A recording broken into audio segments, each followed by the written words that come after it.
ஹல்லேலூயா. அதிகாலை எழுந்து ஜெபிக்க வேண்டும்.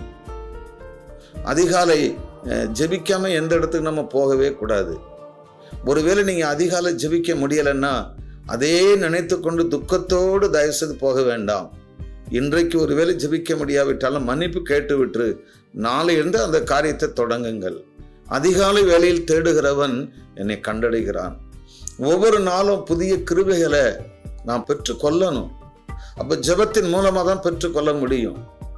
ஒரு நாள் காலையில் 6 மணியிலிருந்து சாயங்காலம் 6 மணி வரையும் அந்த கிருபை நமக்கு இருக்கணும். இரவில் தூங்கும் போது ஒரு கிருபை இருக்கணும்.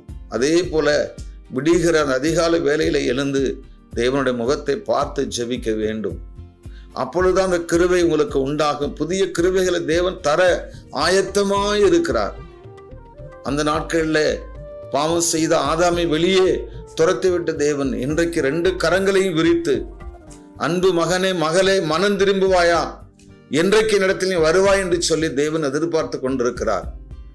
அன்றைக்கு ஒரு கெட்ட குமாரனுடைய தகப்பன் தன் பிள்ளை என்ன எப்பொழுது வருவான் என்று சொல்லி அந்த வழி நடுக பார்த்து கொண்டே இருந்தது போல இன்றைக்கு கல்வாரி சிலுவையில மரித்த தேவன், உயிரை கொடுத்த தேவன், இரத்தத்தையே சிந்தி இந்த பூமியில நமக்காக உயிரை கொடுத்த ஆண்டவர்.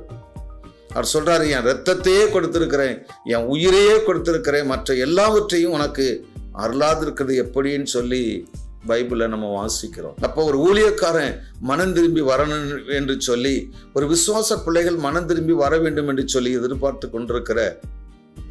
கொண்டிருக்கிற தேவனா இருக்கிறார். இது கிருபையின் காலம். இந்த கிருபையை போக்கடிக்க கூடாது. இந்த கிருபைக்குள்ளே நீங்களும் நானும் ஓட வேண்டும். அப்படி ஓடும் பொழுதுதான் ஆண்டவர் சொல்லுவார், பர்னபாஸ் நீனும் குடும்பமும் எனக்குள்ள பேலைக்குள்ள பிரவேசியுங்கள் என்று சொல்லுவார். பேலை என்பது ஒரு பாதுகாப்பான இடம், சுகம் கிடைக்கிற இடம், ஒரு பாதுகாப்பு. இரவில் வரும் பயங்கரத்துக்கும், பகலில் பறக்க அம்புக்கும், மத்தியானத்தில் பறக்க சங்காரத்துக்கும் அந்த பேலையாகிய கிருபை, கர்த்தருடைய கண்களில் கிருபை இருந்துச்சுன்னா அந்த பேலையாகிய பாதுகாப்பை தேவன் நமக்கு தருவார், கட்டாயம் தருவார். எந்த இடத்திற்கு போனாலும் நாம் விபத்து இல்லாமல் திரும்ப வீட்டுக்கு வருவோம். நாம் பிள்ளைகளை வெளி தேசத்திற்கு அனுப்பியிருக்கிறோம் அல்லது வெளி மாநிலத்திற்கு அனுப்பியிருக்கிறோம் என்று சொல்லி பார்ப்போமானால் கிருபை ஒவ்வொரு நாளும் அந்த பிள்ளைகளுக்கு இருக்க வேண்டும். தாய் தகப்பன்மார் பிள்ளைகளுக்காக ஜெபிக்க வேண்டும். பிள்ளைகளும் ஜெபிக்கணும். ஹல்லேலூயா. பிள்ளைகளும் ஜெபிச்சாதான் அந்த கிருபையை பெற்றுக்கொள்ளலாம். தேவன் நல்லவர். அப்ப வாசிக்கும் பொழுது அந்த நாளில் வாழ்ந்தவர்களுக்குள்ளே நீதிமானும் உத்தமனுமாய் இருந்தான். இன்றைக்கு நம்ம உத்தமமாய் இருக்கிறோமா? நீதிமான்களாய் இருக்கிறோமா? இஷ்டத்திற்கு சினிமா படங்களை பார்க்கிறோம், நாடகங்களை பார்க்கிறோம், இஷ்டத்துக்கு நம்ம